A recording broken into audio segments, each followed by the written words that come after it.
Well guys, I think I can officially say it. This is a dream come true. We finally made it. We're finally here. Welcome to Lake Atitlan.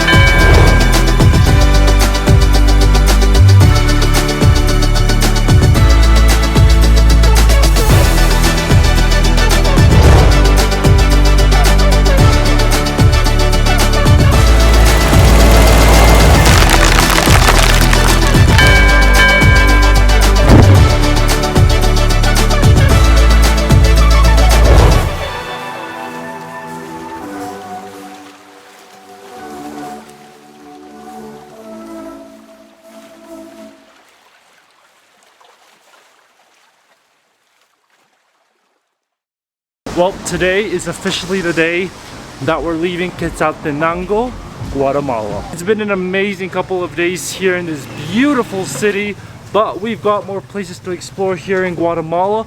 We're currently heading to the bus station and we're going to be taking a local transport, which is really interesting here in Guatemala, to our next stop in this country.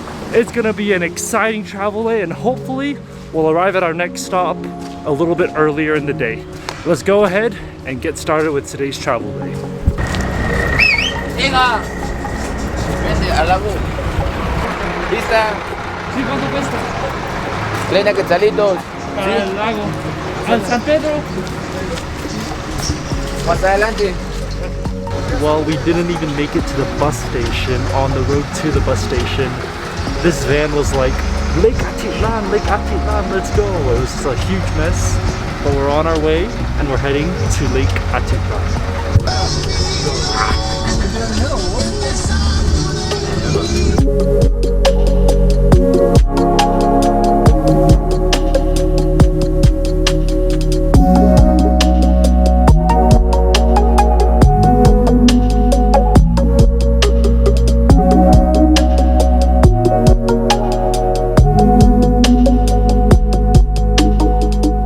Guys, I think I can officially say it. This is a dream come true. We finally made it. We're finally here. Welcome to Lake Atitlan. Now we're currently in a small little town along Lake Atitlan called San Juan. There are over like a dozen different little Mayan towns all across the lake. We've decided to stay here at San Juan, but over the next couple of videos and over the next couple of days, we're going to be going around the lake and visiting all these little different villages. It's going to be absolutely incredible. But the road down here is not an easy road. It is winding up and down, up and down. It is not a good road to take. But you know, that's what it takes to get to beautiful places like these. But for today, we're not going to do any exploration. We're not going to go and climb any mountains or anything. We've got tons of time for that. Today, we're actually going to explore the town of San Juan. This is a town that is famous for chocolate, for coffee, for textiles, a lot of different like Mayan cultural things. So that's exactly what we're going to do today. We're going to understand the culture of this place a little bit more. And over the next couple of days, we'll have tons of opportunities to visit the beautiful viewpoints and mountains around the city. But anyways, let's go ahead and get started by exploring the small town of San Juan. Literally, just as we left our Airbnb to start exploring this city, the rain and the thunder has started. Welcome to Guatemalan rainy season. Well, since it's raining pretty hard outside, I decided it would be a good idea to start off our tour of San Juan right here at the Municipal Market.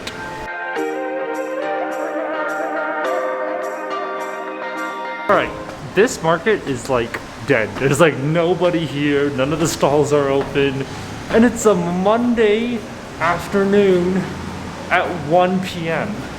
I don't know why everything's closed, but I don't know how they're making business because literally, oh look at these stalls. They're all closed. Everything's just closed. I don't understand, but those that are open, offering fruits, vegetables, some food stalls and stuff. So yeah, I mean, I'm sure when it's all in full bloom, it's an amazing market, but right now it's just nothing's open.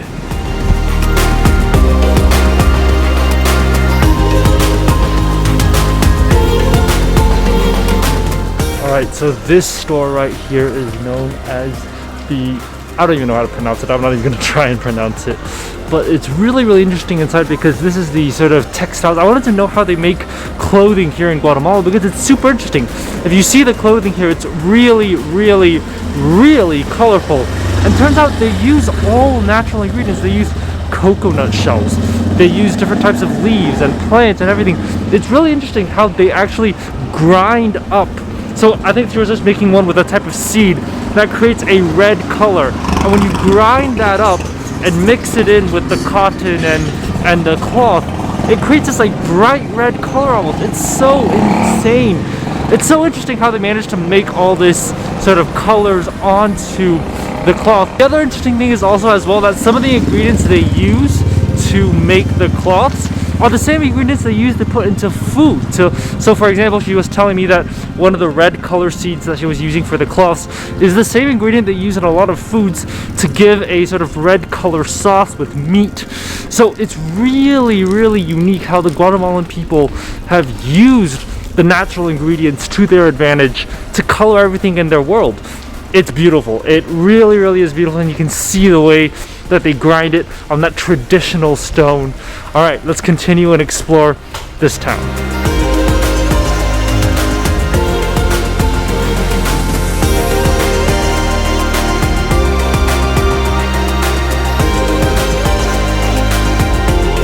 I have to say, so far I am super impressed with this town. I mean, look at this view right here. You've got the mountains in the back and this beautiful sort of like decoration on top. The street art here is insane. It's super, super colorful, really, really bright. I love the street art in this city.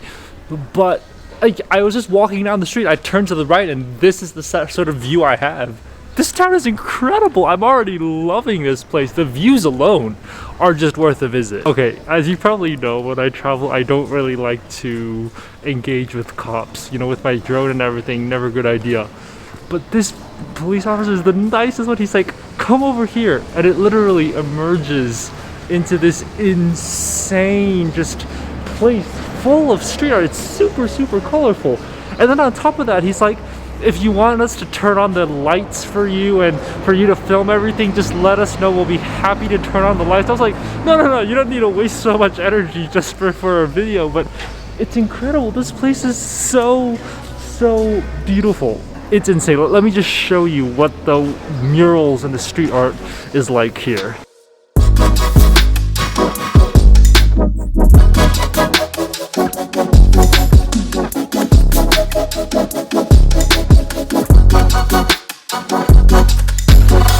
I am still in awe at how beautiful this place is and how friendly the people are. I mean, once you get into places like these, where it's local, it's traditional, and they're trying to boost tourism, like, I think I'm the only foreigner I've seen in this entire town.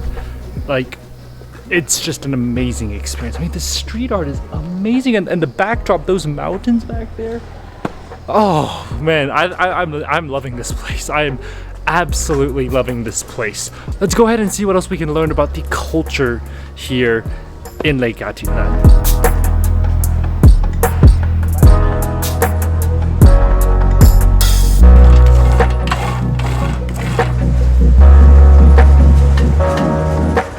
Alright, so we're currently at the chocolate factory here in San Juan. Let's go take a tour. Bienvenido a nuestra fábrica licor marrón.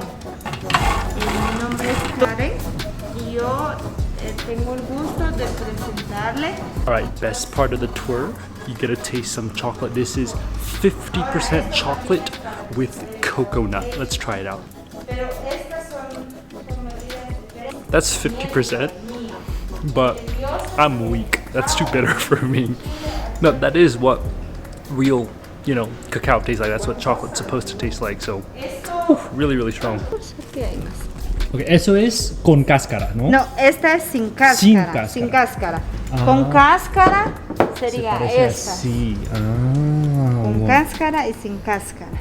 Voy a escoger uno pequeño porque es muy Es amargo. Sí, el chocolate de 50% ya estaba muy amargo para mí. Sí. All right, like I promised, we're gonna try the cocoa seed. Now this is the cacao seed.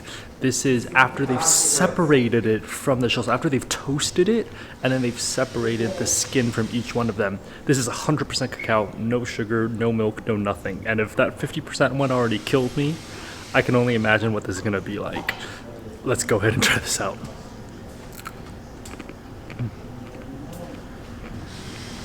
That is easily one of the most bitter things I've had in my life.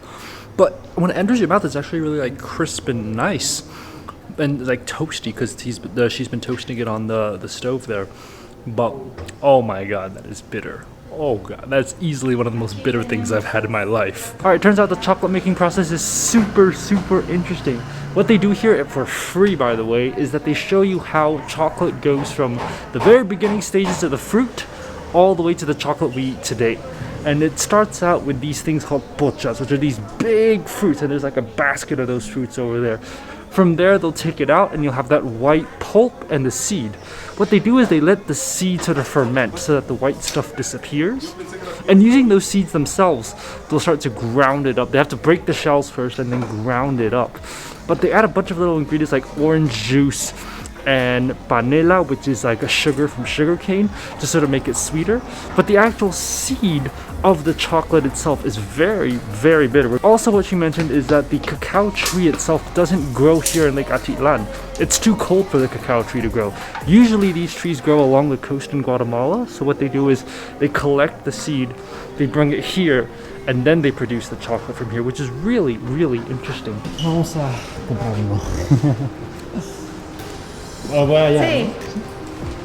I told myself I wasn't going to buy anything, but I couldn't resist. I ended up buying a bonbon with chocolate, and the tour guide recommended to get one of the almond ones. So I took her advice and I decided to try out one of the almond ones. Let me just unwrap this. All right, the chocolate almond bonbon is actually just like a tiny little ball, but I'm very excited. I think this is a one biter, so we're gonna try out this chocolate.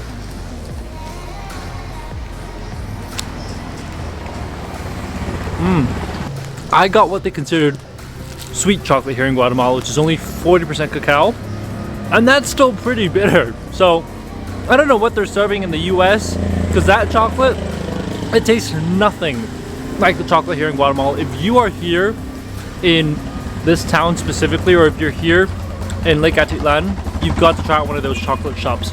It's super interesting. The chocolate factory, they lead you through the whole process, and you'll just learn so much more about chocolate and appreciate, I guess, chocolate a lot more, especially here in Guatemala. Let's go ahead and see what else there is to do here in San Juan of Lake Atitlan.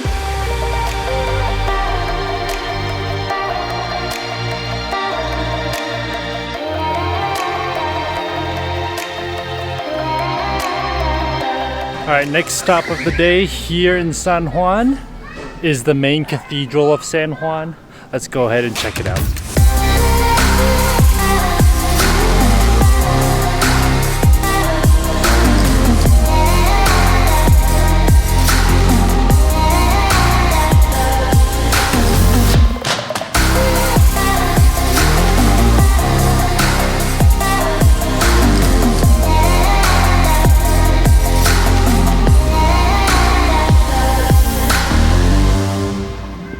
Well, that church is not the most stunning church I've seen. I mean, I've been to Mexico, I've seen so many beautiful churches. It's not the biggest church, it's also not the smallest church. But for me, why that church stands out is because it is so local and traditional. They have this sort of grass carpet thing leading up to the altar, which is something that you only see here in Guatemala. I'm not exactly sure what it's about, but I do know that this is like a unique sort of thing that they do here in Guatemala and have these celebrations where they literally just put like pine trees, like leaves from the pine trees, and just make this walkway up to the front of the altar. Inside you have these huge red drapes, which are absolutely beautiful. But yeah, it was really quiet, really tranquil, and just really traditional in my opinion. It doesn't feel like it's there to, you know, be some luxurious show-offy type of church. No, it's just for people here to have a place to meet and pray, and for me that's absolutely beautiful. Well, I've mentioned that we have arrived to Lake Atitlan, but I've never shown you guys the lake. So for sunset here, even though it's raining, it's not too bad, so I figured it's okay to come out here to the dock. But this is the dock of San Juan, and it's going to be such a beautiful sunset. You can see the volcano over there right behind me, covered in the clouds. And the rain, it's frustrating, but it also is Guatemalan rainy season, so there's nothing we can do about it. But this is gonna be an absolutely amazing sunset, even though we probably can't see the sun. But I'm hoping the colors in the sky will slowly, gradually change as it gets darker.